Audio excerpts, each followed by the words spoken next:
आज दो शख्स को पकड़ा गया है, जिसमें से एक शाहिदा उर्फ ज्योति, जो ज्योति के नाम से भारत में रह रही थी, और दूसरे रासेल शेख। ये दोनों पति पत्नी हैं। अब इनकी कहानी क्या है? और ये जो दोनों बांग्लादेशी है, ये 2009 में आए थे और पहले ये आने के उपरांत मुंबई में थे, नवी मुंबई और थाने में थे, और वहाँ पे उन्होंने अपना आधार कार्ड बनवाया था। पहले मुंबई में केटरिंग में काम करते थे और उसके बाद भिलाई में आकर लोगों के घर में काम करना और कॉन्ट्रैक्ट बेस तमाम चीज़ें ठेकेदारी में काम किया करते थे। 2020 में भी ये पकड़े गए थे, परंतु पकड़े जाने के बाद इनकी जमानत हुई थी, और जमानत होने के बाद पुनः इन्होंने कुछ दस्तावेज बनवाए थे, जिसमें अपने फर्जी दस्तावेजों का यूज़ करके आधार कार्ड में एड्रेस चेंज करवाया था और पैन कार्ड वगैरह बनवाए थे। 16 सालों से वो अवैध रूप से यहाँ पर रह रहे हैं, और जिसमें से 2017 से 2025 की बात करें तो 8 साल से दुर्ग जिले में ही छुप कर बैठे हुए हैं। ये अंतर्राष्ट्रीय बॉर्डर में कुछ ऐसे पॉइंट्स हैं जहाँ पे फेंसिंग नहीं है, उन पॉइंट्स के जरिए आते हैं, और इस दौरान जब पहली बार आए थे और अब के बीच में 4 से 5 बार ये क्रॉस करके आ जा चुके हैं। देश में घुसे बांग्लादेशी घुसपैठियों की नकेल कसने का काम अब दुर्ग पुलिस करना शुरू कर दी है। आपको बता दें कि बांग्लादेशी घुसपैठी जो है उनकी खोजबीन के लिए एसटीएफ बनाई गई है, और लगातार एसटीएफ काम करती हुई दिखाई दे रही है। आज से ठीक 2 दिन पहले पन्ना बीबी नामक एक बांग्लादेशी महिला को एसटीएफ ने गिरफ्तार किया था और उसके विरुद्ध कार्रवाई की जा रही थी। इसी बीच सुपेला थाना के कॉन्ट्रैक्टर कॉलोनी से 2 शख्स को, 2 पति पत्नी को फिर एसटीएफ ने गिरफ्तार किया है। क्या कुछ पूरा मामला है, आपको तफ्तीश से बताते हैं। दरअसल आपको बता दूं कि दुर्ग पुलिस कप्तान एसएसपी विजय अग्रवाल लगातार इस बात की मॉनिटरिंग कर रहे हैं कि कौन कौन बांग्लादेशी हैं जो दुर्ग जिले में आकर रह रहे हैं, छुप कर रह रहे हैं, अपनी आधार, अपनी आइडेंटिटी बदल कर यहाँ पर अवैध रूप से रह रहे हैं। इसी तारतम्य में लगातार कार्रवाई की जा रही है, जिसमें आज 2 शख्स को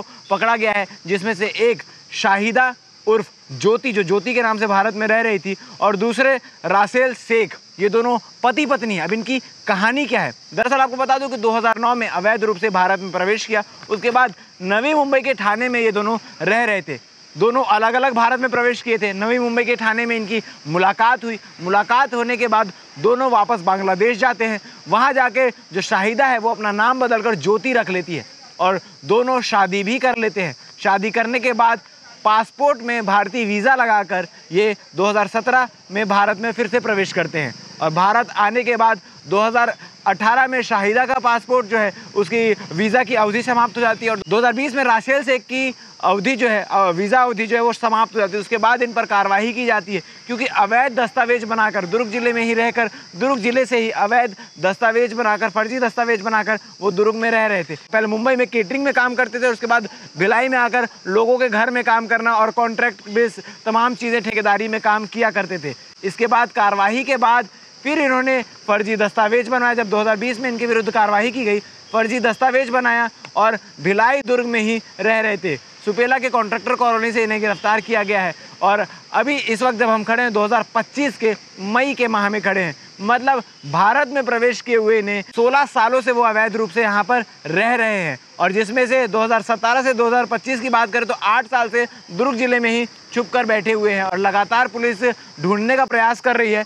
अब ये दोनों शख्स को, दोनों पति पत्नी को गिरफ्तार करने के बाद पुलिस आगे की कार्रवाई कर रही है। और आपको बता दें कि जो पन्ना बीवी थी, जो पकड़ाई थी, उनके खिलाफ भी कार्रवाई जारी है। अब उन्हें भी बांग्लादेश वापस भेजने की तैयारी चल रही है। अब आगे इन दोनों मामले में क्या कुछ चीज़ें निकल कर सामने आती है, ये देखने वाली बात है। फिलहाल जो 2 शख्स पकड़ा है उनको लेकर आज एसएसपी विजय अग्रवाल ने प्रेस कॉन्फ्रेंस किया। प्रेस कॉन्फ्रेंस के माध्यम से क्या कुछ चीज़ें निकल कर सामने आई हैं, आप आगे वीडियो में देखिए। प्रवासी है, उनके पहचान और कार्यवाही, ये तो जो एसटीएफ गठित की गई थी, आपको ज्ञात होगा कि 2 दिन पहले एक कार्रवाई हुई थी, और पुनः 2 बांग्लादेशी जो अवैध रूप से भारत में निवासरत थे उन पे कार्रवाई की गई है, और बीएनएस की धाराओं में, और साथ ही पासपोर्ट एक्ट और फॉरेनर्स एक्ट के तहत भी इसमें कार्रवाई हुई है। और ये जो दोनों बांग्लादेशी है, ये 2009 में आए थे और पहले ये आने के उपरांत मुंबई में थे, नवी मुंबई और थाने में थे, और वहाँ पे उन्होंने अपना आधार कार्ड बनवाया था। आधार कार्ड वहाँ केटरिंग का काम करते थे। उसके बाद 2017 के आसपास ये सुपेला आए थे और यहाँ पे काम करते थे। 2020 में भी ये पकड़े गए थे, परंतु पकड़े जाने के बाद इनकी जमानत हुई थी, और जमानत होने के बाद पुनः इन्होंने कुछ दस्तावेज बनवाए थे, जिसमें अपने फर्जी दस्तावेज़ों का यूज़ करके आधार कार्ड में एड्रेस चेंज करवाया था और पैन कार्ड वगैरह बनवाए थे, और चेकिंग के दौरान ये पुनः पकड़े गए हैं और इन पे कार्रवाई की जा रही है। ये 2 लोग हैं? हाँ, ये 2 लोग हैं जो पति पत्नी के रूप में रह रहे थे, आपस में शादी कर लिए हैं और दोनों की ही आइडेंटिटी बांग्लादेश के नागरिक के रूप में हुई है। और शुरू में जब ये क्रॉस किए थे तो इनके पास से बांग्लादेशी पासपोर्ट भी मिला था। कब से रह रहे थे सर? दुर्ग जिले में 2017 से इनके रहने की जानकारी प्राप्त हुई है और सुपेला क्षेत्र में रहते थे। अभी भी ये कॉन्ट्रैक्टर कॉलोनी सुपेला से ही पकड़े गए हैं। सर, यहाँ पे कोई आपराधिक गतिविधियाँ इनकी है? हाँ, इनका आपराधिक रिकॉर्ड है। पहले तो कूट रचना और पासपोर्ट एक्ट के तहत कार्रवाई हुई थी और उसमें जो पुरुष है उसके खिलाफ एक लूट का मामला भी दर्ज हुआ था। वो विवेचना का विषय है। जो मकान मालिक वर्तमान में है वो उसका देहांत हो चुका है और उनके परिवार वाले ही हैं और पिछले 2-3 माह से किराया भी नहीं दिया था। तो क्या इसके द्वारा जानकारी दी गई थी, किरायानामा वगैरह भेजा गया था, ये भी विवेचना उस पर की जा रही है। सर 2020 में किस केस में गिरफ्तार किए गए थे? 2020 में भी फॉरेनर्स एक्ट और कूट रचना की धाराओं में गिरफ्तार किया सर, गया। ये लूट का जो अपराध हुआ था इसके द्वारा वो कहाँ हुआ था? वो डिटेल आपको मिल जाएगा। अच्छा सर, शादी ये लोग कहाँ के थे? वही किए थे कि यहाँ पे क्या? यहाँ आने के बाद जब दोनों का मुंबई में थे उस दौरान परिचय हुआ था और उस दौरान उन्होंने शादी की थी। सर आपने बताया कि 2020 के बाद जब गिरफ्तार किया था, जमानत होने के बाद फिर से इन्होंने कूट रचना अपने दस्तावेज की, वो कहाँ पर की थी? वो कूट रचना यहीं की थी और इसीलिए धाराएं जो है कूट रचना की लगी हैं। ये अंतर्राष्ट्रीय बॉर्डर में कुछ ऐसे पॉइंट्स हैं जहाँ पे फेंसिंग नहीं है, उन पॉइंट्स के जरिए आते हैं और इस दौरान जब पहली बार आए थे और अब के बीच में 4 से 5 बार ये क्रॉस करके आ जा चुके हैं। सर, जैसे इनकी गिरफ्तारी होती है या जमानत होती है उसके बाद इनको बॉर्डर को भेज दिया जाता है कि फिर यहाँ करके? देखिए, ये कॉम्प्लेक्स प्रक्रिया है। इसमें निर्देश ये है कि जो भी ट्रायल चलता है न्यायालय का ट्रायल चलने के उपरांत इनका डिपोर्टेशन होता है और अभी भी वो जो केस 2020 का है उसका न्यायालय में ट्रायल चल रहा है। तब तक दरमियान ये यहीं रहेंगे इसका मतलब? अब वो न्यायालय के निर्देश पे होता है। न्यायालय अगर चाहे तो उनको जेल में ही रख सकती है, चाहे तो डिटेंशन सेंटर भी भेज सकती है और चाहे तो डिपोर्ट करने के लिए भी बोल सकती है। इस केस में न्यायालय ने ऐसा कोई आदेश नहीं दिया है। जो सब फर्जी दस्तावेज बनवाते हैं इन पर क्या मतलब?